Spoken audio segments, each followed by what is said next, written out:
Terima kasih Anda masih bersama kami di Jendela Negeri TVRI. Oke, kini kita akan hadirkan kalau tadi informasi dari Kalimantan Selatan. Kita akan hadirkan informasi selanjutnya itu dari Yogyakarta, di mana pendidikan bebas dari bullying atau perundungan ini merupakan kunci kebangkitan pendidikan nasional. Nah, hal ini karena bullying berdampak negatif pada siswa, guru, bahkan lingkungan sekolah.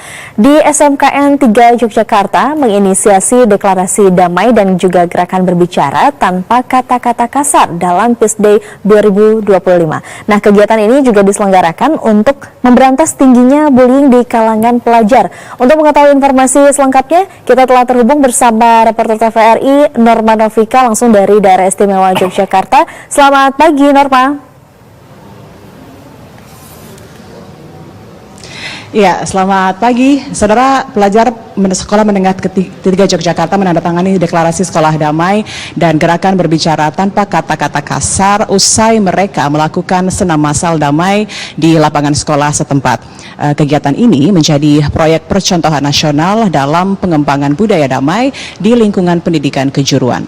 Melalui kegiatan bertajuk Peace Day 2025 itu lebih dari 1.400 pelajar, guru, dan tenaga kependidikan sama-sama menyuarakan pentingnya toleransi, empati, dan komunikasi yang beradab sebagai nilai dasar hidup bersama. Seperti yang diungkapkan Wakil Kepala SMKN 3 Yogyakarta Bidang Kesiswaan Sarbini berikut ini. Kita juga tahu masih sering sekali ada di kalangan pelajar kadang ikut dalam kegiatan-kegiatan yang kurang mendukung dengan kedamaian. Misalnya ada aksi kenakalan jalanan, kemudian ada kata-kata yang kurang pas, ada aksi coret-coret yang mengejala di mana-mana. Itu kan salah satu kita untuk peduli, untuk berusaha untuk mengkondisikan sekolah itu sehingga nanti menjadi suasana yang damai. Dan saudara, deklarasi sekolah damai dan gerakan berbicara tanpa kata-kata kasar merupakan bagian dari kerjasama dengan tim riset Badan Riset dan Inovasi Nasional serta Lembaga Pengelola Dana Pendidikan dari Universitas Negeri Yogyakarta, Universitas Pendidikan Indonesia Bandung, dan Universitas Negeri Malang. Seperti yang diungkapkan Ketua Tim Riset Universitas Negeri Yogyakarta, Eva Imania Eliasa berikut ini. Setelah itu kita mentoring modul ajarnya. Modul ajar untuk materi bahasa Indonesia bagaimana sih? Nah, di situ harus ada implementasi nilai kedamaiannya seperti apa. Ternyata materinya ada negosiasi. Dan negosiasi itu salah satunya bagaimana sih resolusi konflik. Nah, itu cocok sekali untuk bagaimana semua. Misalnya ada masalah, resolusinya seperti apa. Itu di bahasa Indonesia. SMKN 3 Yogyakarta tidak hanya mengangkat tema perdamaian sebagai kampanye semata dalam deklarasi sekolah damai dan gerakan berbicara tanpa kata-kata kasar. Mereka juga mengimplementasikan nilai-nilai tersebut ke dalam sistem pendidikan sekolah secara menyeluruh, seperti yang diungkapkan siswa SMK Negeri 3 Yogyakarta Leonardo Alvaro berikut ini. Menurut saya ini menjadi langkah yang cukup baik karena melihat anak zaman sekarang yang sering sekali negatif di media sosial, dengan adanya acara seperti ini membuat semakin menjadi lebih positif. Dan saudara, Peace Day 2025 menampilkan kreativitas pelajar SMKN 3 Yogyakarta di Peace Corner yang menjadi ruang aman untuk ekspresi siswa, mulai dari tari-tarian, yel-yel, hingga pembuatan poster tentang bahaya bullying atau perundungan. Peace Day 2025 bukan sekedar seremoni, melainkan momentum transformasi budaya, dan tentunya hal ini karena kata-kata yang baik mampu menciptakan tindakan yang baik, dan tindakan damai menciptakan lingkungan yang penuh kasih. Tak hanya itu, pendidikan bebas dari bullying merupakan kunci kebangkitan pendidikan nasional. Hal ini karena perundungan berdampak negatif pada siswa, guru, bahkan lingkungan sekolah. Demikian informasi yang dapat saya sampaikan dari Yogyakarta. Kembali ke Anda di Jakarta. Ya, Norma Novika melaporkan langsung dari Yogyakarta. Terima kasih, selamat bertugas kembali. Oke, kini kita lanjut berbincang kembali bersama Pak Rahmat. Pak Rahmat, tadi kita lihat di daerah istimewa Yogyakarta untuk memberantas tadi kekerasan begitu ya. Siswa sekarang juga lagi ramai terhadap guru-gurunya. Nah, apakah ini salah satu alasan pengaruh lingkungan atau tadi pola pikir dari anak-anak zaman sekarang? Bagaimana nih Pak Rahmat? Memang secara lingkungan ini mengalami perubahan yang signifikan ya, drastis ya. Artinya sekarang mereka menghadapi era media sosial gitu kan, kemudian tadi hoax itu kan, kemudian terbuka dengan isu-isu mengenai judi online gitu kan, pornografi dan seterusnya gitu kan. Jadi tadi program tadi bagus, itu adalah inisiasi untuk itu juga bagian yang membangkit dari keterpurukan ya. Jadi mereka menjadi generasi yang tercerahkan gitu kan. Kan itu membangun juga sumber daya mereka gitu kan. Betul. Dalam jangka panjang mereka akan jadi generasi yang lebih aware tentang toleransi gitu kan, respect gitu kan. Dengan tadi topik tentang Peace Day di sekolah itu menurut saya bagus dan itu adalah bagian dari sebenarnya kalau kita bisa jelaskan itu, bisa pahami itu bagian dari kebangkitan pendidikan sebenarnya. Hal yang contohnya kecil tapi sebenarnya hal yang mikro tapi punya makna sebenarnya gitu kan. Dampaknya besar. Dampaknya besar. Nah, justru sekarang kebangkitan nasional itu kita bisa implementasikan dalam hal-hal yang mikro, yang sederhana tapi lebih kekinian gitu loh. Ya kan? Tadi anak-anak tadi kan mereka kampanye, berkumpul gitu kan, melakukan aksi tanda tangan anti perundungan, anti kekerasan. Itu positif sebenarnya dan kita harus apresiasi karena di tengah anak-anak sekarang mereka melakukan tawuran dengan media sosial, bullying dengan media sosial, kekerasan dengan media sosial. Mereka melakukan itu, menurut saya itu harus kita apresiasi begitu. Betul. Dan harusnya dengan adanya sekarang media sosial bisa lebih membantu untuk kemudian menginformasikan ke khalayak luas terkait dengan apa yang menjadi inisiasi mereka. Nah, Pak Rahmat, dari sekian banyak masalah ini kan kalau kita bicara cukup kompleks juga ya, mulai dari pendidikan, tadi banyak lah. Apa yang menurut Pak Rahmat paling urgent untuk kita bisa selesaikan terlebih dahulu? Menurut saya dua hal ya. Satu adalah ekonomi, itu harus kita akui. Angka kemiskinan masih tinggi, pengangguran masih tinggi, dan kita lihat sendiri dalam waktu beberapa tahun terakhir ini kan PHK terjadi secara massal di beberapa tempat, berbagai daerah gitu ya. Itu satu.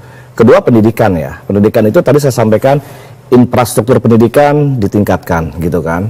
Karena selama ini harus diakui infrastruktur pendidikan kalah tertinggal, bukan menjadi prioritas isu dari pemerintah gitu kan, terutama di era Pak Jokowi ya 10 tahun terakhir itu lebih banyak infrastruktur jalan tol, bandara, airport, irigasi dan seterusnya. Tapi infrastruktur pendidikan malah nggak berkembang gitu kan. Jadi menurut saya akses infrastruktur pendidikan, sekolah-sekolah yang memang nggak layak diperbaiki, tingkatkan.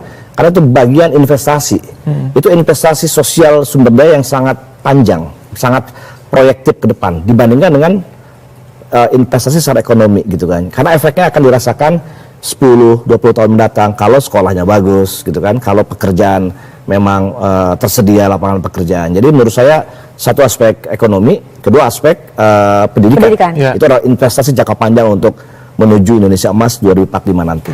Oke. Tapi terkait dengan tadi kalau misalnya kita lihat untuk swasembada pangannya itu juga termasuk ya? Oh iya, betul. Saya di beberapa daerah ya, ketika saya melakukan penelitian itu saya juga meneliti tentang isu mengenai ketahanan pangan ya, pangan lokal di beberapa kelompok masyarakat adat, masyarakat marginal gitu kan. Mereka punya food sovereignty namanya gitu kan. Nah, itu adalah bagian mereka mengelola lahan, hutan lokal mereka, hutan adat mereka, lahan pangan lokal mereka gitu kan.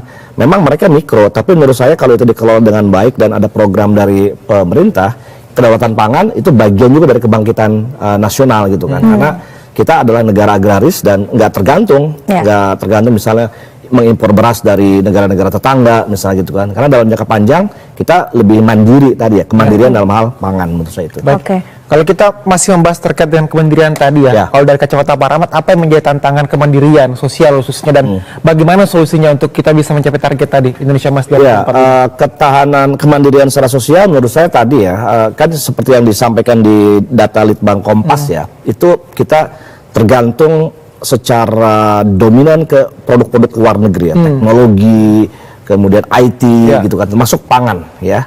Misalnya kita bayangkan berapa tahun lalu Indonesia masih mengimpor garam dari luar, bayangkan. Itu kan sesuatu yang ironis ya, menyedihkan gitu kan. Harusnya ya garam aja kita nggak mesti impor gitu loh, kita bisa loh gitu kan. Nah, artinya menurut saya tadi kemandirian itu secara sosial dipahami itu adalah bagaimana tata kelola, manajemennya, sumber dayanya gitu kan. Nah, dan ada political will dari pemerintah gitu kan. Kita negara agraris, tapi kalau nggak ada political will untuk mengelola itu jadi sumber daya yang utama, jadi sumber utama pemasukan, percuma gitu kan. Penghasilan dari pariwisata, Indonesia kan negara yang sangat indah dengan pariwisata gitu kan.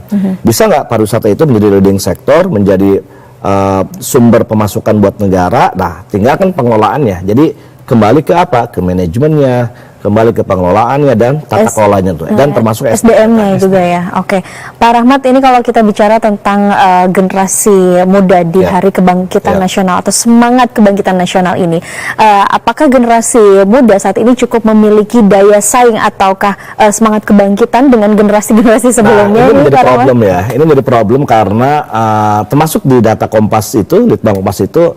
Ada laporannya adalah bahwa mereka itu Gen Z itu menjadi generasi yang banyak memiliki waktu luang gitu ya, karena dan mereka akhirnya sibuk dengan gawai mereka. Justru mereka kurang lebih untuk punya jiwa fight gitu ya, fighting gitu, struggle-nya gitu kan. Nah, itu kurang gitu, harus diakui kurang gitu kan.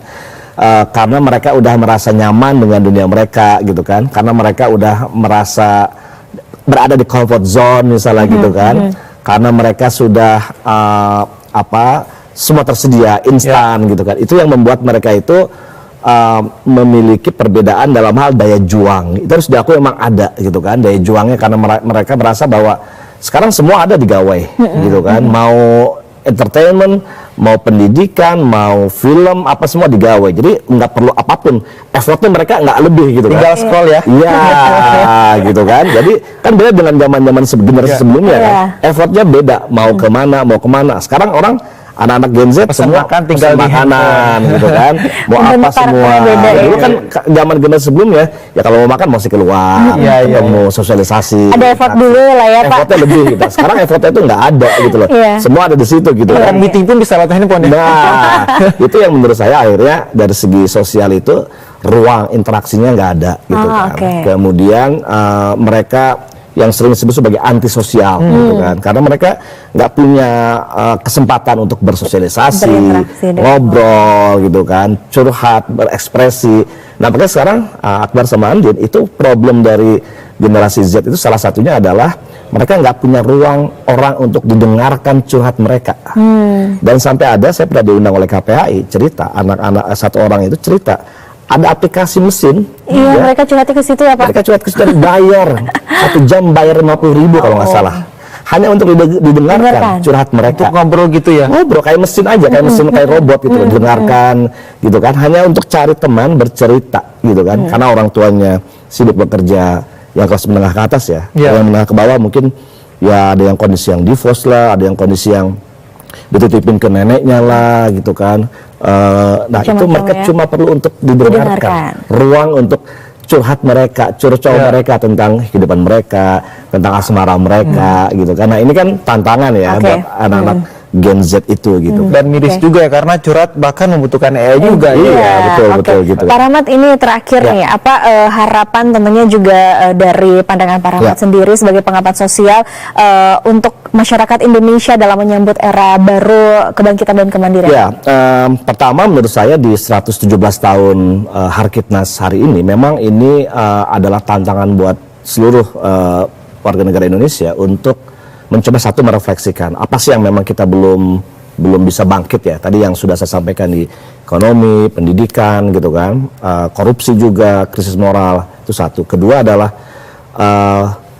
masyarakat Indonesia mungkin perlu mencoba meningkatkan inisiasi lokal gitu ya, yang bersifat mikro di komunitasnya, di lingkungannya, di lingkungan ketetanggaannya, di pedesaan, perkotaan, dalam hal apapun ya, pendidikan, dalam hal sosial, dalam hal pangan, dalam hal pertanian perkotaan. Misalnya di Jakarta udah mulai banyak komunitas urban farming ya, mengelola karena lahan nggak ada kan. Nah, mereka menggunakan lahannya ada, mereka menggunakan hidroponik, itu bagus karena bagian juga dari ketahanan pangan tadi dengan skala yang mikro. Jadi menurut saya tantangan ke depan buat kita, buat bangsa Indonesia adalah yuk dengan posisi apapun ya, dengan latar belakang apapun, saya di akademisi, Andin dan Akbar di media, untuk memberikan kontribusi apapun ya, sekecil apapun untuk meningkatkan kapasitas diri kita, lingkungan, dan juga efeknya nanti akan ke negara, ke bangsa. Saya kira itu yang paling penting di situ. Oke, wah luar biasa sekali ya. Itulah tadi harapan yang